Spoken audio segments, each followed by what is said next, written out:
Oh, yeah, running a little late today, but I got involved in a very interesting discussion on my way out the door. That ever happened to you? Like, okay, I'm out of here, I'm gone, and then phone rings or somebody says something and you're drawn back into the conversation that's going on. Well, it wasn't quite like this. And it's a story that I think a lot of people in position of being broadcasters are doing what we do. It happens.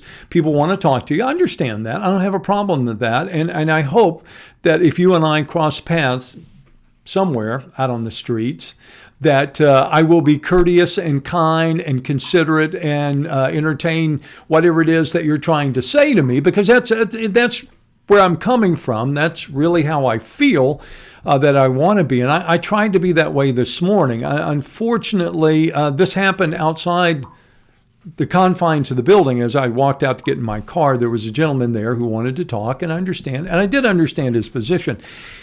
And I walked away from this conversation. I mean, the first thing that I always want to ask people is, what is it that I can do for you? You know, what is it? What are you asking? What is?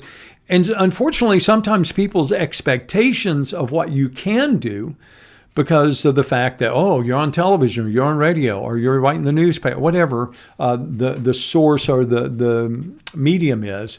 Sometimes people believe that you can do certain things that you just can't do. And for this gentleman, what he wanted, there was no way that I could do it. He wanted me to deliver his message, by using my platform. And it's hard to explain to people that, I can't. Your point of view is not what I do.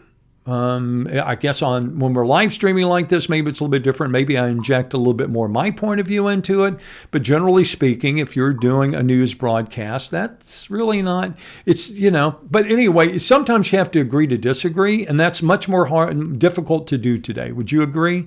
That to say to someone, well, we're just on a different wavelength, on a different page, it's okay. It seems like unless they can force their way on you or expect you to force your way on them, your thought process, then it's not okay. It's not okay to just end the conversation. I believe that it is. I believe that you can have social discourse, and you can do it without being offensive, and you can do it without being confrontational. I'm afraid I wasn't very successful today. Not that I didn't want to be, but that it was I just felt like by the time I got finished, I was disappointed in myself, for maybe not being as courteous as I should have been. And then also in the conversation for it not ending the way the gentleman didn't walk away feeling like he had accomplished anything either. So I guess it was a conversation that I was disappointed in. And it seems that we have them more often these days. And again, I get it. It's what I do. It's, people want to tell you things, and I want to hear them. I really do. I tell you that every day when we do an update on this show. Now, can I do anything about them? Can I, always agree with you? Probably not. But that's not what this is about. It's not always about agreeing with each other. It's about expressing your point of view and my seeing your point of view. And we exchange ideas and thoughts. But that's why I'm late, because it was a 15-minute conversation that I really had no idea was coming when I walked out the door. But you know what? As disappointed as I was with the way that it ended and dissatisfied with myself that I couldn't have a better result, I'm pleased to be here because we've got a lot to do today on this Tuesday edition of Dan's At Home Update. We're going to be talking about what's happening in the headlines, of course, bring you up to date on that. We're going to talk about the governor will be addressing the state of Texas today, and you know where he's doing it? Here in Beaumont at noon today. We'll also talk about the potential of no college football. Is that, or should that be upsetting? Is it because it's upsetting to a small number of people, or should we all be upset about that? And then we're going to end the day, as we always do, with a really light note. We're going to talk about the greatest Willie Nelson albums of all time. So stick around for that. All that's coming up on a Tuesday edition of the update.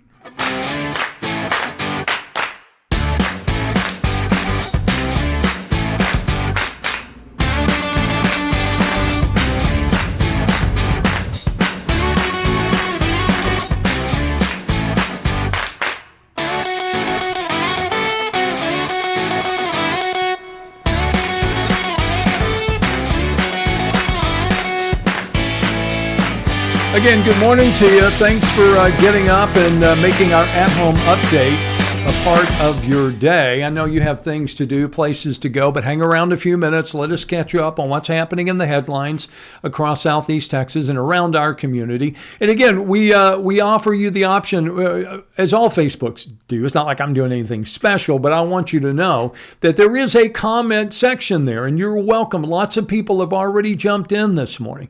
We want you to jump in and say good morning, talk to each other, talk to me, got a thought, comment, point of view that you want to express, something that you want to talk about. Certainly, that is a great way to do it. We say good morning to folks all the time, just like Jason and Teresa and Jason and Marie is always up with us in the morning. Tabitha, good morning from Orangefield. Also, Joanne Tripp is up with us this morning. Mary Roach, Jenny James. So many of you have become regulars, here on the update. And I can't tell you how much that means to me, knowing that you, as I always say, time is the most precious currency that we all have. It's non-renewable. It's not one of those things you can go and make some more. We all have a finite amount of time. Lana Randall, thank you for investing some of your time with us. Laura Smith, good morning to you. Glad you're watching in Austin. We also have folks watching in Illinois this morning. Thank you, Tom. Shaquille Lede says, when are y'all going to get this weather right? Got me out here with a jacket and slippers. I don't know why you would be out with jacket and slippers. Now, shorts and slippers? I would be in order with that one. And I don't know that we'll ever, that's I've said it before. It's not something I'd ever want to do. I don't want to be the weather guy. It doesn't matter what you do, you're wrong. You know what I'm saying? Even if you get it exactly right, somebody's going to find something wasn't right about it. You can bank on that. All right, let's get caught up on the headlines on this 11th day of August as we go to kfdm.com, which is always a great place to start when you want to find out what's happening this morning. Let me just make sure I click the right screen there. There we go. We can run through the stories fairly quickly here. Among the stories we're still following up, of course, on the Beaumont police officer Sheena Yarborough-Powell's death in that fatal crash early on the weekend, in which a 18-year-old apparently driving the wrong way, lights off, under the influence. Again, he's yet to be charged, but that is what DPS investigation is suggesting. And nonetheless, 23-year-old officer has lost her life. A 28-year-old officer who was driving the police unit is in serious condition in the hospital. And no charges again yet have been filed against the driver of the other car. You can go to read the story. You can see that, Officer Yarborough-Powell had only been married for 10 months. Her husband, again, my heart goes out to them, to the officers of BPD, all the other folks who are out there doing that kind of work every single day. They do put themselves, out on the line. This was a traffic accident, but again, loss of life. So that story obviously is breaking. Another story that I think is worth noting this morning is this story about Dudley Champ. Mr. Champ, excuse me for somehow getting to the wrong place there. Give me just a second and I'll try to get back, but there we go. It was a county correctional officer in Jefferson County. And as you can see, he lost his life battling COVID, according to Jefferson County Sheriff Zena Stevens, 58-year-old, been working at the jail since May of 2019. It is a dangerous situation right now inside jails and prison systems. I don't think anybody denies that. When you go in and you look at the number of people who are dealing with positive COVID-19 and you're a corrections officer going in and out every single day, this is the first that I know of locally, corrections officer that has come down with the virus and died as a result. So again, my condolences to Mr. Champ's family as well. Also this morning, you can go and check out police chief talking about the loss of a police officer. One of the industries that's booming during the pandemic, video games. Did you know we have esports now in college and high school? People playing esports, it's huge. It's very big now. We also have schools facing outbreaks What do you do? I mean, there's going to be a policy in place. If kids are going to go back to school, then you're going to have a policy in place. You can read this story. It's a story that was part of our national coverage from our corporate news department. You can go and read out more about that. All right, so I mentioned one of the big stories of the day. Governor Abbott is going to deliver an update on our situation here, and he's doing it here in Beaumont. And it's going to be at noon today, so you'll be able to watch it live, no doubt, on KFDM, KFDM.com, and here on the KFDM Facebook page.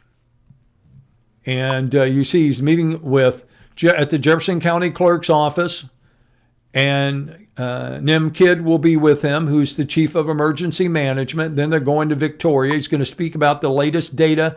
And we have seen a decline in hospitalizations in the state of Texas. That's good news. Unfortunately, we've also seen an increase in the number of deaths. We're hoping that we've seen a plateau, right, in the number of hospitalizations. That will only be proved out by time. Also this morning, interesting story. This is Texas Tribune, by the way. What losing football to COVID-19 would mean for Texas college town.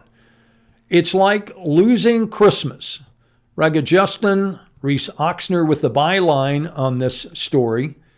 And it's talking about the economies of these towns and what would happen. When you consider we have 5 really major conference teams in the state of Texas. I'm talking about Baylor, TCU, A&M, Texas Tech, University of Texas. Now, you can argue and say, well, wait a minute, what about, and you can start naming them, SMU, SFA, Texas State, and the list goes on. But in these larger cities, it is certainly a way of life. When you have 100,000 people coming in for a game, whether you're Bryan College Station or you're Austin, that's huge to your economy. That is a major hit. So that's why it's saying it's like losing Christmas, only it's probably more because it's a sustained period of time, right? It's not just one day or a week. That goes on for a long time. So all those restaurants, all those hotels, all those ancillary, things that happen in the community won't be happening. Now, at this point, I think it should be noted, college football has not been canceled everywhere. We have seen some smaller conferences, but we have not seen the Big Ten. They've talked about it. They say it's inevitable. They say by the end of the week it's going to happen. But at this point, it has not happened. Lamar University is scheduled to begin practice today. Now, there's suggestion that they may not get a chance to play either. That they may be canceled. But at this point, they're apparently going to start practicing. Which brings me to my question I'd love for you to comment. And I guess, let me just show you the story and then ask for your thought on this. Disaster. Rep. Anthony Gonzalez says Big Ten would hurt athletes if it doesn't play football this season. I don't know if you know it, but we have a representative in the U.S. House of Representatives, Anthony Gonzalez, who is a former Ohio State NFL wide receiver, and he has been very outspoken in his criticism of these football conferences talking about canceling the football season. He says it would be an enormous mistake, catastrophic mistake, a disaster. And I'm wondering the choice of those words, when you hear somebody speak of sports that way, what goes on in your head? Do you go, oh yeah, I agree? Or do you go, why? Why would this be a disaster if we were not entertained by college football?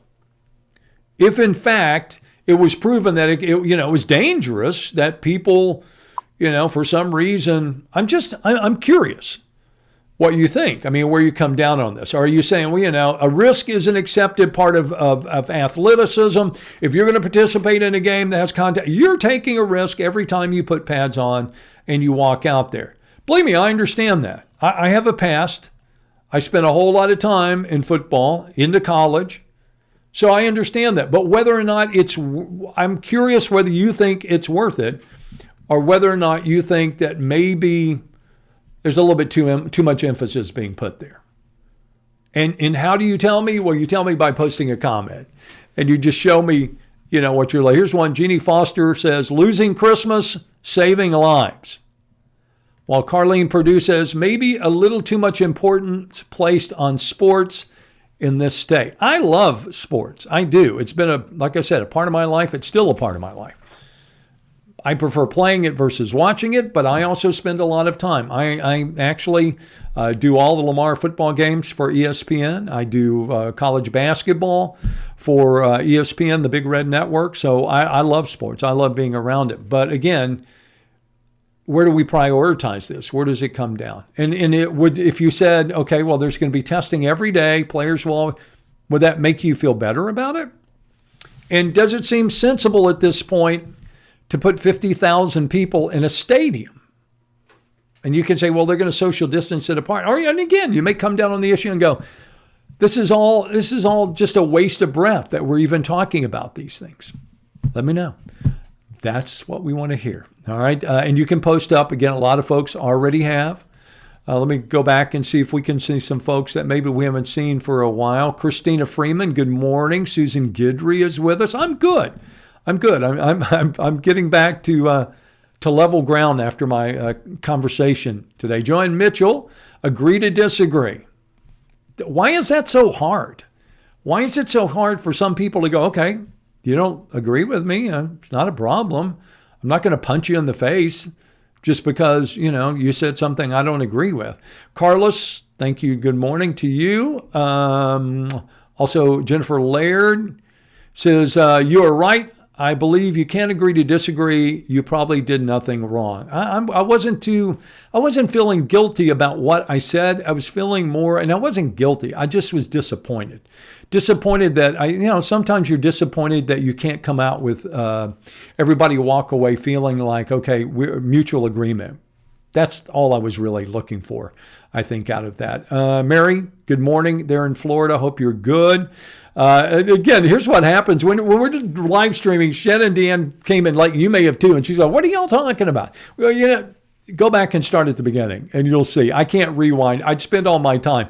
Maybe as we go forward and we get further along and we're not so much COVID driven all the time, who knows what this could evolve into our conversations. Jeannie Foster, always good to disagree. Al Wilson, how are you? Good to have you with us this morning. Debbie, thank you this morning for being part of the show. Also, taking time to just acknowledge what's going on. Hi, Judy Sullivan. You're right. You can't please everybody. I learned that a long time ago. But there's something about leaving somebody satisfied, or at least feeling as though you did all that you could to try to see their point of view. I mentioned this not long ago. I'm very big on perspective. I like to have perspective. I want to know where you're coming from. I want you to know where I'm coming from so that we kind of share a point of, at least a point or perspective on what we're talking about. Vanessa Hoppower, good Mary Dotson, good morning to you as well. Also James and Chelsea Warner over in Groves. I'm seeing more and more people. Jennifer says, what was the discussion at the very beginning? I missed it. Anyone have a brief summary? Somebody goes, here Taba goes, nah, not really. He just ran into someone. They talked for a while, so he was a little late. I think you summed it up pretty well there, Tabitha. That's probably really more of what it was. Betty Sizemore, is there a travel ban for going out or coming back into Texas? No, you can go anywhere in this country you want. There's no travel ban. Now, there are, and I say this, I probably should check, but I think there are still places that you can go that if they find out you came from Texas, they might ask you to quarantine for a few days. But didn't we do the same thing to people in the beginning? If you're coming from Louisiana, I think so. We made you, you're going to have to tell us where you're going to be. All right, let's finish things up. We pretty much run our course this morning. Got you caught up on the headlines. But I want to end with this. We always try to end and go out on something that is a little bit lighter. And this morning, by the way, would you drop me a like? Just hit that little blue circle up there. Just give me a like. Let me know that you're there. Let me be able to have some verifiable evidence to the powers that be that indeed there are people who are still watching the at-home update. All right, so let me just show you this real quickly because I think it's a fun way to end. Texas Monthly ranks all 100. Did you know Willie Nelson had recorded 143 albums? I didn't. I was like, that can't be right. 143?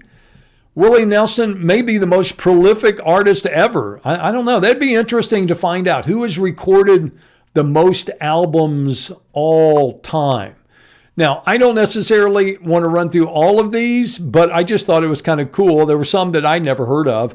I didn't know Willie Nelson had an album with a Nashville Brass. Did you? That's number 43 on the list, and then they start going down from there. 6 Hours at Pedernales.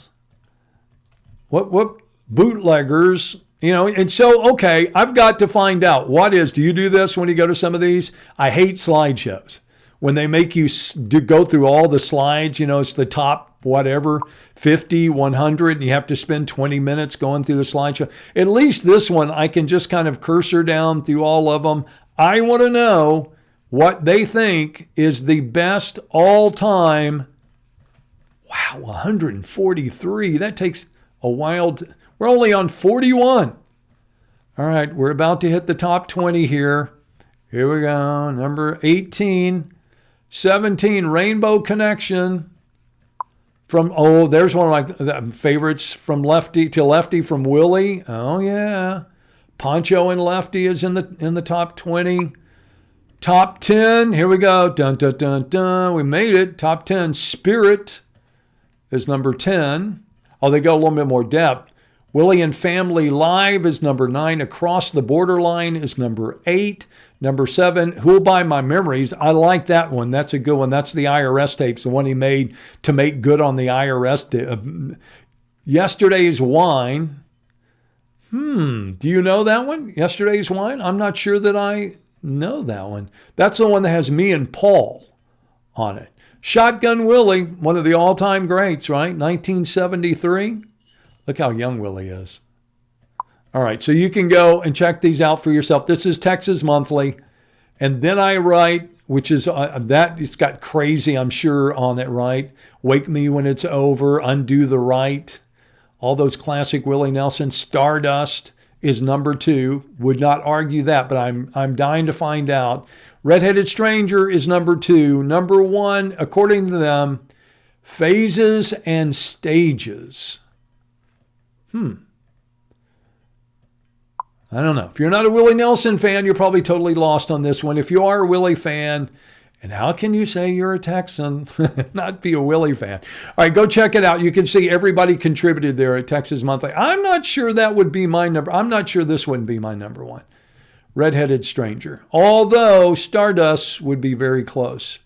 And it could be number 1 as well. All right, so go check it out for yourself. Again, that at Texas Monthly. And again, I always say it and I mean it. I appreciate your time and know that you can catch up with us in a lot of different ways.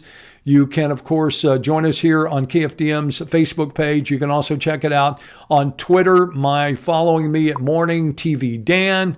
And of course, on YouTube, we repost all of our get-togethers on YouTube on Dan's At Home page. So you can check it there as well. Hey, thanks to everyone for joining us today. I really appreciate your time, and we'll look forward to seeing you back here tomorrow morning. We'll start things off about 9 a.m.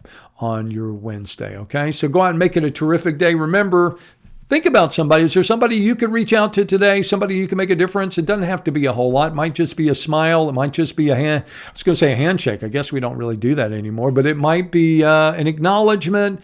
It could be just taking a couple of minutes to call somebody that is sitting at home by themselves and they're bored out of their gourd and just could use a little bit of conversation. Put yourself out a little bit, spend a little time. Talk with somebody today. I think you'll be better for it. We'll all be better as a community for it. So go out, make it a terrific day. Be safe. And again, we'll talk again tomorrow.